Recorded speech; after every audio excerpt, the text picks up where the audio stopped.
Bonsoir, bienvenue dans Terre d'innovation, votre magazine dédié au digital et à l'innovation. 42 000 demandeurs d'emploi en Martinique à fin 2024, un taux de chômage 2 fois supérieur à la moyenne nationale et pourtant une institution qui se réinvente, qui innove dans ses méthodes et qui ambitionne de transformer radicalement l'accompagnement vers l'emploi. Depuis le 1er janvier 2025, une loi historique, la loi pour le plein emploi, change la donne. Bénéficiaires du RSA, jeunes suivis en mission locale, personnes en situation de handicap, tous désormais sont inscrits à France Travail et bénéficient d'un accompagnement personnalisé. Mais concrètement, qu'est-ce que cela change pour les Martiniquais? Quels sont les leviers actionnés localement pour répondre à ces défis qui ne ressemblent à aucun autre territoire français? Ce soir, nous allons décortiquer cela sans langue de bois avec des acteurs qui sont au cœur de cette transformation. Charles Jolin, bonsoir. Bonsoir. Vous êtes le directeur régional de France Travail Martinique. Paul-Eddy Paulin, bonsoir. Bonsoir. Vous êtes directeur de la stratégie et des relations extérieures de France Travail, aussi en Martinique. France Travail, défis et solutions pour l'emploi en Martinique. Terre d'innovation, c'est parti.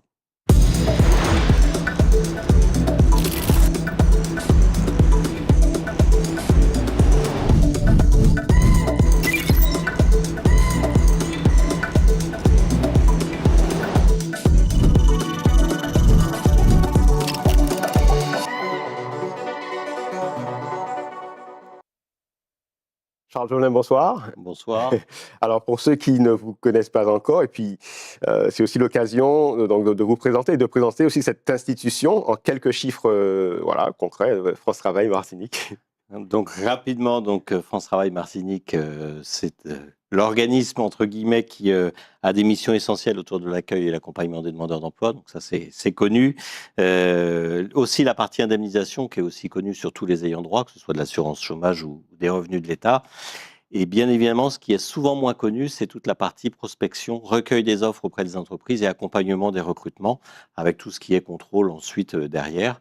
Et depuis la loi plein emploi, comme vous l'avez dit, une mission d'appui au réseau pour l'emploi et de l'ensemble des partenaires dans cette mission. Alors, très rapidement, France Travail Martinique, c'est un peu plus de 400 collaborateurs, avec à l'intérieur 150 conseillers qui sont spécifiquement dédiés à l'accompagnement, plus de 60 conseillers sur la partie indemnisation et une trentaine de conseillers orientés France Travail Pro, comme on dit, orientés vers les entreprises et le recrutement.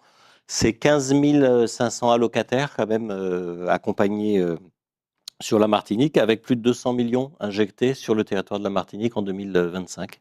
Donc ça donne un peu quelques données. C'est un peu plus de 7 700 accompagnements et entrées en formation, avec un financement notamment de ces personnes pour un retour à l'emploi qui augmente pour ces personnes après une formation, et 9 700 offres d'emploi recueillies en 2025, ce qui montre d'ailleurs une légère progression sur le recueil d'offres d'emploi. Bon, c'est excessivement complet. Paul-Eddy Paulin, bonsoir. Bonsoir. Donc, je précisais que vous êtes directeur stratégie et relations extérieures. En quoi cela consiste au quotidien ?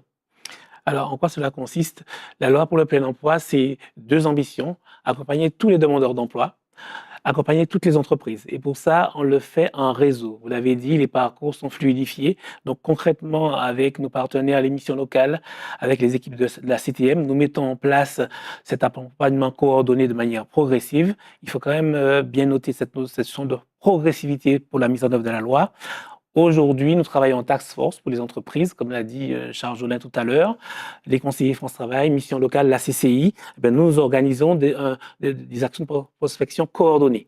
Nous construisons nos événements, notamment pour ceux où on va vers les demandeurs d'emploi ensemble, de manière commune. Et progressivement, à travers un système d'information qui est en train de s'uniformiser, nous aurons cette logique de dites-le nous en une seule fois. Un jeune inscrit en mission locale qui atteint ses 26 ans, quand il vient à France Travail, son dossier le suit automatiquement.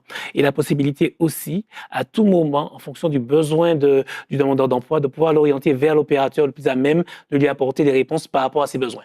Donc c'est vraiment cette construction progressive, mais d'ores déjà concrètement des équipes entreprises constituer en task force des événements menés en commun et la mise en œuvre de SI de manière progressive. Charles Jaune a une question peut-être pas évidente, mais vous savez que j'allais vous la poser. Taux de chômage en France hexagonale 2 fois moindre que celui qu'on observe en Martinique. Est-ce que c'est un écart qui est structurel? Est-ce qu'on peut faire quelque chose ou est-ce qu'il sera persistant? Alors, sans être prétentieux, regardons les chiffres. Avant, c'est 41 000 demandeurs d'emploi en catégorie ABC. On note quand même une légère baisse des demandeurs d'emploi en catégorie A, alors que l'Hexagone... Catégorie A, pour rappeler, c'est ceux qui sont en recherche active d'emploi pour un temps plein et CDI. Donc, c'est vraiment des gens totalement disponibles immédiatement. Très bien. Pour du CDI. Et cela, ils ont baissé de 2,7% en 2025, alors que l'Hexagone a eu une augmentation de 5,3%. Okay. Il y a quand même des différences et on peut les souligner. Et depuis la loi plein emploi, donc si on prend l'ensemble des catégories, je disais, c'est plus de 41 000 demandeurs d'emploi, auxquels s'ajoutent les 15 000 plus 1 000 demandeurs d'emploi issus de la loi plein emploi qui était aujourd'hui notamment sur le bénéficiaire du RSA et autres. Alors, si on regarde plus précisément par rapport à votre question, le contexte de la Martinique, on voit quand même que c'est un contexte relativement atone. Pourquoi? Parce que le secteur privé ne développe pas suffisamment de recrutement aujourd'hui. Il n'y a pas d'activité supplémentaire. Quand on regarde l'emploi salarié, il est stabilisé. Il y a une légère hausse sur l'emploi public, mais ce n'est pas forcément signe d'un dynamisme économique. Et il y a un recul que l'on constate depuis fin 2024, notamment autour du commerce, avec moins 2,6%. L'hôtellerie-restauration, qui est pourtant un secteur important de la Martinique, qui baisse de 2,4%. Et plus important, la construction, qui est très dépendante du secteur public et qui, elle, baisse de 6,5%. Donc, effectivement, ça justifie un écart. Est-ce qu'il est durable, cet écart, et structurel? C'était la question que vous posiez. Je pense qu'il faut regarder l'économie de la Martinique comme une économie insulaire par définition, donc il ne peut pas développer son marché, elle est obligée de rester sur son marché et elle ne dispose pas de ce qu'on va appeler les méga factories. C'est-à-dire que c'est vraiment des petites entreprises, c'est essentiellement de la TPE et c'est ce qui ne lui permet pas aujourd'hui d'avoir un vrai développement. Donc on est très attentif, en tout cas, au développement qui peut se faire sur de la transformation et notamment la notion de filière. Alors Paul dit, peut-être qu'on peut faire un focus sur quelques types de population. Alors, il y a la population qu'on appelle les NEET, c'est ça, donc c'est ni en emploi, ni en études, ni en formation. Oui. Quels sont les problèmes, les symptômes? Qu'est-ce qui fait qu'on en a autant? C'est 29% des jeunes de 15 à 29 ans qui sont au chômage en Martinique. Alors, par rapport à la problématique des chômages des jeunes, elle est importante en Martinique. On sait qu'il y a beaucoup de jeunes qui partent. On a une population qui vieillit. Donc, c'est vraiment un sujet crucial. Et c'est aussi l'une des ambitions à laquelle veut répondre la loi pour le plein emploi. Il y a, grosso modo, les jeunes qui sont suivis par les opérateurs, France Travail, Mission Locale, le RSMA, sont accompagnés, sont plutôt bien accompagnés. On a un taux de retour à l'emploi de 42% de ces jeunes contre 25% du reste de la population. D'accord. Quand ils sont accompagnés, et j'invite aussi ces jeunes NEET déjà à s'interroger, se dire mais pourquoi pas moi, et être accompagnés. Le sujet des NEET, c'est vraiment ceux qui décrochent dès la sortie de l'école ou qui abandonnent la recherche d'emploi. Et c'est un vrai sujet, c'est cette notion de aller vers que nous développons avec un certain nombre de dispositifs. On va en parler tout à l'heure à Venir Pro. On va dans les lycées informer les jeunes des dispositifs d'accompagnement à la recherche d'emploi. C'est aller dans les quartiers, faire des manifestations avec des partenaires. Et nous l'avons multiplié en 2025 et nous allons le faire aussi de manière coordonnée. Ces jeunes-là, il faut absolument leur donner espoir et on s'appuie sur le tissu associatif, sur les CCAS et sur on va dire les grands frères pour montrer que c'est possible et valoriser aussi les exemples de jeunesse qui réussit parce qu'on a des jeunes qui réussissent et ce qu'on peut dire à ces jeunes NEET, c'est de dire pourquoi pas moi? Tapons à la porte, allons voir France Travail, allons voir la mission locale, allons voir le SMA pour voir ce qu'ils ont à proposer et il y a des choses à proposer. Et à l'opposé donc de la pyramide des âges, il y a les seniors qui représentent aujourd'hui 37% des demandeurs d'emploi. Vous avez un dispositif dédié qui s'appelle l'accompagnement intensif senior. C'est quoi exactement ce dispositif? Alors, les seniors, il y a un impact aussi sur les jeunes. Le jeune qui n'a jamais vu ses parents travailler, voilà, il y a un modèle social aussi qui interroge, d'où le point de vue qu'on a mis de manière renforcée sur les seniors avec un dispositif dans le cadre du FSE avec des conseillers dédiés qui accompagnent de manière spécifique ces seniors-là. L'idée pour nous, c'est de dire 37% de la demande d'emploi. Pour les employeurs, c'est 37-40% des candidats potentiels, alors qu'on parle de difficultés de recrutement. Ils ont des savoir-faire, ils ont des atouts, et c'est pourquoi on milite à travers des recrutements beaucoup plus inclusifs, pas forcément sur le CV de manière classique, mais néanmoins, on constate quand même que aujourd'hui les seniors, c'est 15% de retour à l'emploi. Voilà, de manière classique, avec cet accompagnement intensif, on passe à 21%. Et voilà, l'idée, c'est de dire à tous, parce que ça nous concerne tous, qu'on soit employeur aussi demandeur d'emploi, changeons le regard sur ces seniors, ils ont des atouts, et c'est ce qu'on veut valoriser à travers cet accompagnement intensif. Charles Jolin, il y a aussi un programme qui concerne les femmes en difficulté d'insertion. Est-ce que vous pouvez nous parler de cet accompagnement? Pourquoi il faut d'ailleurs un accompagnement spécifique pour ce public? Mais tout simplement parce que les femmes représentent un plus fort pourcentage dans la population des demandeurs d'emploi que les hommes. Et le retour à l'emploi est plus difficile pour elles aussi. Donc on se devait d'avoir un dispositif qui réponde plus particulièrement aux femmes. Et c'est effectivement le dispositif DTA FEDI Femmes actives en Martinique qui a été développé avec le cofinancement du FSE+. Et qu'est-ce que fait ce dispositif? On cible particulièrement cette population-là. On fait un accompagnement beaucoup plus intensif, beaucoup plus dynamique. En 2025, c'est 509 femmes qui ont bénéficié de ce dispositif. Alors, qu'est-ce que ça donne? Il y avait 70% de ces femmes-là qui avaient plus d'1 an d'inscription. C'est déjà plus important que la réalité de ce qu'il y a dans nos demandeurs d'emploi. Et on a pu lever et travailler sur tous les freins. C'est l'exclusion numérique, c'est la mobilité, c'est l'état de santé, etc. Et une fois qu'on a travaillé ces éléments-là, qu'est-ce qu'on constate? 24,5% des femmes qui ont été accompagnées dans ce dispositif l'année dernière, et on n'a que 3 mois de recul, sont en retour à l'emploi. Donc 1 sur 4 est déjà en retour à l'emploi, alors que ce sont des taux qu'on obtient généralement au bout de 6 mois. Donc ça veut dire accélération du retour à l'emploi. Et deuxième chose, augmentation du taux d'emploi durable pour ces personnes. C'est-à-dire qu'ils ont pris 1 ou 2 points supplémentaires sur celles qui sont sur des CDI ou des contrats de plus de 6 mois. Alors, Paul-Eddy Paulin parlait d'une nouvelle méthode, peut-être qu'on va se focaliser dessus, Charles Jolin, c'est la méthode de recrutement par simulation, la MRS, qui est aussi une innovation. Alors, on sait qu'on a souvent entendu que le CV et les biais du CV peuvent être une barrière. Quelle est cette méthode? En quoi elle est innovante et est-ce qu'elle donne des résultats? Alors oui, en fait, toutes les méthodes. Il y a la méthode de recrutement par simulation sur laquelle on peut s'arrêter, mais France Travail cherche toutes les méthodes qui vont permettre de sortir des modèles traditionnels, parce qu'on sait qu'ils ont atteint leurs limites, et aujourd'hui d'aller chercher plutôt des méthodes qui permettent de révéler ce qu'on va appeler les soft skills, globalement les comportements et les comportements. Ouais. Donc là, très clairement, la méthode de recrutement par simulation, on enlève à l'employeur la capacité de choisir à l'avance le candidat. On le met dans la situation de travail, on mesure ses habiletés et en fait, il découvre des personnes en habileté. On le fait sur la méthode de recrutement par simulation. Donc, il y a de grands groupes qui nous suivent sur cette méthode-là. Je pense notamment au groupe Créo en Martinique, qui a fait beaucoup de ses recrutements sur la grande distribution. Comme ça, avec cette méthode. De cette méthode-là, bien évidemment.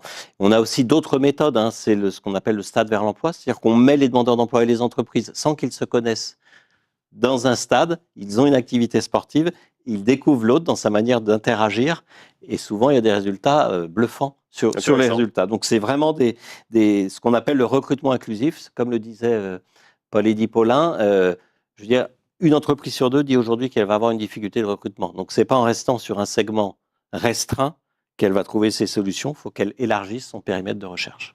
Alors, Paul-Eddy Paulin, il y a une initiative qui est renouvelée. Je crois qu'on a déjà eu 5 éditions. C'est le Salon Martinique pour l'emploi, qui rassemble un certain nombre de partenaires. Oui.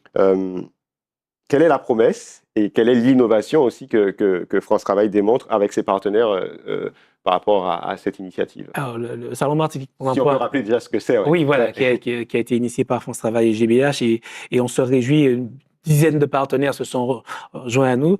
Et il y avait 3 ambitions. La première, c'est répondre aux besoins de recrutement des entreprises immédiatement, parce qu'il y a d'autres salons ailleurs, ils vont ailleurs parfois, montrer qu'en Martinique, on peut faire un salon de recrutement. La deuxième, c'est montrer la Martinique comme territoire d'opportunité. Voilà, on a toujours tendance à dire il n'y a pas d'offres, etc. C'est compliqué. Voilà une vitrine. Et les entreprises qui viennent avec nous sont engagées dans cette démarche-là. Et la troisième, c'est un peu la logique de la loi du plein emploi, montrer qu'on peut travailler ensemble de manière de concert, à la fois acteurs économiques, opérateurs de l'emploi et opérateurs de l'État, faire une task force, une équipe pour monter un projet. Et donc, c'est un salon, c'est la 5e édition. On a en moyenne 10 000 visiteurs sur le site, puisqu'il est à la fois en ligne et en physique, 10 000 visiteurs. Ça, c'est une vraie innovation voilà, aussi. Voilà. Ouais. Et en physique, 1000 personnes. Donc, on a recruté plus de 900 personnes en Martinique, et ça, c'est un signe important. Charles Jolin disait tout à l'heure, on a un territoire étroit, 900 recrutements, c'est quand même symptomatique. Et donc, cette ambition de montrer la Martinique comme terre d'innovation, c'est véritablement ce que porte ce salon. Alors, on va parler d'un sujet qui m'a intéressé quand j'ai fait mes recherches sur l'émission, c'est qu'il y a quelque part du chômage, mais il y a aussi des offres qui ne trouvent pas preneurs. Et donc, on a l'impression qu'il peut y avoir une inadéquation entre les offres d'emploi et les profils. Alors, quels sont les secteurs d'ailleurs qui recrutent vraiment aujourd'hui en Martinique ? Et puis peut-être, du coup, question corollaire, pourquoi les candidats ne se positionnent pas dessus ? Alors, c'est une situation qui n'est pas spécifique à la Martinique. Hein. D'ailleurs, sur les secteurs où il y a des difficultés de recrutement, il y en a en Martinique, il y en a dans l'Hexagone, voilà, et on s'arrache les compétences, les candidats. Donc ça, c'est une réalité. Les secteurs qui recrutent en Martinique, ce sont les grands secteurs, les services à la personne, services à l'entreprise, 64% des projets de recrutement, dans le cadre BMO, la construction, le commerce, ce sont ces grands secteurs-là. On a toutes sortes de métiers. On a l'agriculture, voilà, les employés polyvalents dans l'agriculture. Il y a des besoins, il y a des recherches. Et on était en contact avec la Chambre d'agriculture récemment, qui a renouvelé ces besoins-là. On a des besoins dans les métiers de bouche, voilà, et ça de manière récurrente ici et dans l'Hexagone aussi, voilà, d'où cette concurrence. Mais je veux dire aussi, il y a des besoins au niveau de l'encadrement. Voilà, vous êtes directeur administratif et financier, il y a du travail pour vous. Vous êtes conducteur de chantier, il y a du travail pour vous. Et on a en ce moment plus de 200 offres de cadres sur notre site. Voilà, je veux dire, il n'y a pas que des offres moins qualifiées, mais avec valeur ajoutée. Pour autant, il y a aussi des offres de cadres. Et la difficulté, principalement sur les métiers, je donne l'exemple des métiers de bouche, c'est une difficulté de représentation de ces métiers. On imagine par exemple le pâtissier, etc., qui se lève à 2 heures du matin avec son pétrin, etc. Aujourd'hui, les choses sont automatisées, les conditions de travail ont évolué, et aussi les employeurs aussi se projettent différemment pour garder les talents. Par exemple, dans la restauration, on voit plus d'offres en CDI. Voilà, pour donner de la stabilité. Récemment, le secteur du BTP a revu sa convention collective. Il y a vraiment une démarche d'intégration des choses, mais on se heurte surtout à des difficultés de représentation. Donc, à cela, on travaille avec un certain nombre d'acteurs, en fonction des métiers. On a fait des travaux avec la CODEM pour recruter des bouchers. On a réussi avec des parcours de recrutement. On travaille sur de l'information collective pour que les employeurs viennent dans nos agences expliquer. Les notions d'immersion, on a parlé tout à l'heure, aller dans l'entreprise, découvrir, voir vraiment comment ça se passe. Et quand on va en immersion, comme on l'a dit tout à l'heure, ça démystifie et il y a parfois des heureuses surprises. 70% des gens qui vont en immersion trouvent plus facilement du travail. Donc ça, c'est important de le dire. Changer le regard sur les métiers, mais c'est des deux côtés. Alors, Charles Jolin, il y a aussi un sujet qui est quand même prégnant, c'est que le chômage de longue durée touche presque la moitié en fait, des inscrits à France Travail en Martinique, 47% des inscrits. Qu'est-ce qui peut faire la différence pour juguler ce phénomène ? Est-ce que c'est l'intensité des rendez-vous ? Est-ce que c'est la formation ? Est-ce que c'est les immersions dont Paul Eddy vient de parler ? C'est un peu tout cela, j'ai envie de dire. Non, ce qui est vrai, c'est que sur ces personnes inscrites de manière longue, il y a forcément des freins à l'emploi multiples. C'est-à-dire que si on ne peut plus travailler sur un sujet du CV ou le sujet de la mobilité, etc. Donc, la méthode qu'on déploie sur ces publics-là, c'est plutôt de casser les codes d'une offre de service unique pour tous les demandeurs d'emploi. On est sur une offre différenciée. On en fait plus pour ceux qui en ont le plus besoin, tout simplement. Et notamment sur les demandeurs d'emploi longue durée, on a développé ce qu'on appelle l'accompagnement dit intensif. L'accompagnement intensif, c'est 700 qui ont été faits sur la Martinique, 700 portefeuilles où des demandeurs d'emploi vont être accompagnés avec un lien automatiquement, avec le réseau pour l'emploi, c'est très important que les autres partenaires soient présents. Je pense notamment à la CTM sur le volet social, je pense notamment aux autres partenaires, la CGSS ou la CAF, où on va débloquer, on va avoir une vision à 360 de tous les problèmes. Il va y avoir un référent principal, parce que ce n'est pas aux demandeurs d'emploi d'aller voir 15 institutions. Et c'est le sens même de la loi plein emploi, c'est de dire, dites-le nous une fois, et nous, on va chercher la complémentarité à travers nos partenaires. Et c'est réellement ça, le réseau pour l'emploi, ce qu'il apporte sur l'accompagnement dit intensif. Donc, on a une ambition, quand je disais 700 portefeuilles, pardon, c'est 6700 accompagnements intensifs répartis dans différents portefeuilles. Très bien. Paul-Eddy Paulin, une question pour vous. L'intelligence artificielle, on en parle quand même très souvent dans cette émission. Oui. Est-ce que France Travail commence déjà en Martinique à anticiper l'impact de l'IA sur les métiers? Est-ce que d'ailleurs, on commence à former aussi les demandeurs d'emploi par rapport à ces compétences de demain? Ou est-ce qu'on risque d'ailleurs d'être en retard? Alors, on est en veille, comme sur l'ensemble des secteurs. On est bien conscient que l'IA, de manière transverse, irrigue déjà l'ensemble des métiers. On commence à former. Nous, c'est d'être au plus proche des besoins des entreprises, parce que nous sommes sur l'adaptation au poste de travail. Et donc, concrètement, on teste des actions de formation sur les métiers d'assistant de direction, sur la relation client, voir ce que l'IA peut apporter de plus à des professionnels de ce métier-là. Et ça nous permettra d'avoir le retour des entreprises. On est attentif à ce qui se passe à deux niveaux. Nous avons la chance d'être à la fois en région et au national. On a des équipes qui observent, un observatoire qui ne pas mène des études, mais analyse l'état de l'art du marché. On sait qu'il y a des incertitudes. Personne ne savait qu'en 2022 que ChatGPT arriverait. Donc celui qui avait fait sa GPEC en 2021, il avait tout faux.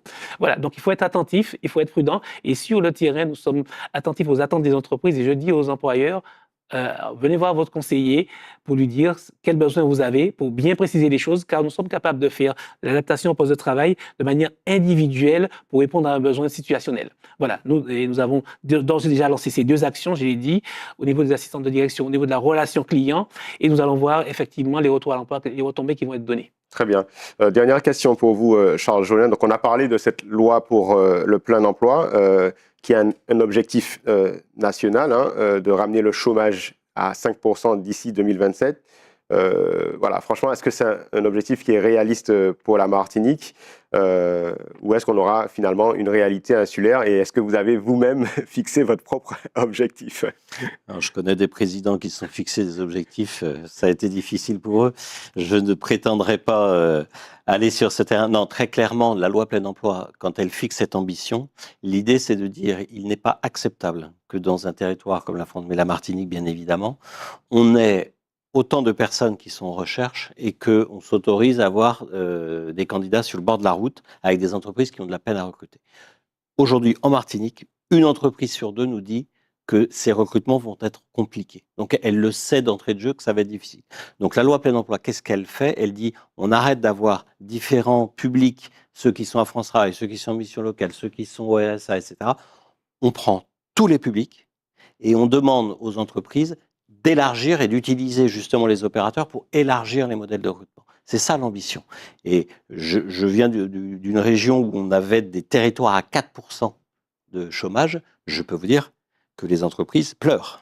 Et que si on arrive à ça, ça va être très difficile. Donc il faut vraiment anticiper, et c'est l'objet effectivement de cette loi plein emploi, c'est d'accompagner tous ensemble, d'avoir une vision de toutes les forces disponibles et de réduire bien évidemment ensemble toutes les difficultés. Très bien. Dans quelques secondes, je vous retrouve pour la masterclass. Le temps pour moi de remercier mes invités. Charles Jolin, directeur régional de France Travail Martinique. Merci d'avoir été là. Merci. Et Paul-Eddy Paulin, directeur de la stratégie et des relations extérieures de France Travail Martinique. Merci Manuel. Merci. On passe à la masterclass.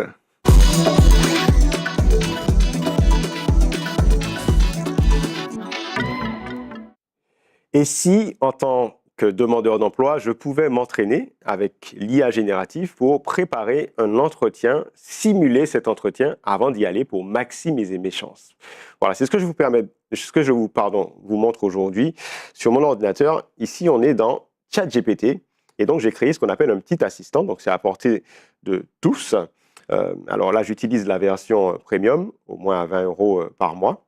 Et donc, sous le capot de cet assistant, j'ai fait un prompt. Donc le prompt, vous savez, c'est la requête. Donc ici, très rapidement, je dis que ChatGPT jouera le rôle d'un DRH et que moi, je jouerai le rôle du candidat. Et puis, j'ai chargé 2 documents, dont mon CV anonymisé. Voilà. Et puis, je peux retourner pour charger l'offre d'emploi sur laquelle je candidate.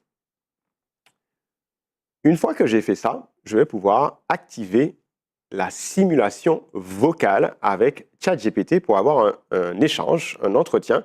Vous pouvez le faire depuis votre téléphone ou depuis un ordinateur. Depuis le téléphone, c'est assez sympathique. Donc, c'est cette petite icône voilà, avec les barres où ça va vous faire afficher la petite indication « Utiliser le mode vocal ». Donc, je vais le lancer. Je ne fais pas une simulation trop longue. Il ne nous reste pas trop de temps, malheureusement, mais vous allez voir quand même comment ça se passe. Donc, je clique et puis, hop, je vais tout de suite passer en entretien. Bonjour, je suis prêt pour mon entretien. Bonjour Céline, je suis Sophie Moreau, DRH de Caribex Holding. Je te remercie de ta présence aujourd'hui. Mon but est qu'on échange de manière fluide, donc n'hésite pas à être toi-même. Pour commencer, qu'est-ce qui te motive à postuler chez nous pour ce poste d'assistante de direction? Alors, je suis très intéressé de postuler pour ce poste d'assistant de direction parce que j'ai les compétences, j'ai été formé pour, et puis j'ai eu plusieurs expériences, notamment dans des collectivités. Et aujourd'hui, j'ai vraiment très envie de rejoindre un groupe en croissance. Je comprends et je note que tu as une appétence pour un environnement d'entreprise. Justement, dans tes précédentes expériences, comment organisais-tu tes journées pour gérer plusieurs priorités en parallèle? Voilà, donc là, on a assisté à une démonstration, donc je vais continuer mon entretien. Et puis à la fin, je pourrais demander à un assistant de me faire un feedback, de me faire un retour pour me dire ce que j'ai bien réussi dans mon entretien et ce que je peux améliorer. Et puis comme ça, je vais pouvoir faire des boucles pour régulièrement utiliser cet assistant pour m'entraîner jusqu'au jour J où je vais vraiment passer l'entretien en vrai. Voilà, donc ça, c'est vraiment un exemple de en quoi vous pouvez faire levier sur l'intelligence artificielle pour que ça soit utile pour votre quotidien. Terre d'innovation, c'est fini pour ce soir. Merci à David Torres et Johan Constant pour la réalisation. Je vous donne rendez-vous lundi prochain à 20h10 ou à 23h30. Et puis d'ici là, restez connectés sur les réseaux sociaux de Zitata. Bye bye.